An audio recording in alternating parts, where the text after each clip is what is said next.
Rajma Reddy sir, state union bearers and all the dignitaries present over here, especially the PG headmisters. Happy to celebrate this. Yes, definitely we have to celebrate a Women's Day.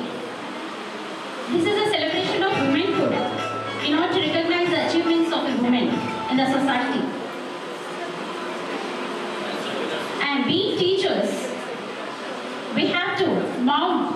Gathering to ఈ మహిళా దినోత్సవాన్ని జరుపుతున్నందుకు ముందుగా సంగారెడ్డి జిల్లా టీఎస్యూటీ మహిళా విభాగాన్ని ప్రత్యేకంగా అభినందిస్తా ఉన్నాం. వాస్తవంగా మాకు ఆశ్చర్యం అనిపించింది. యూటీఎఫ్ టీఎస్యూ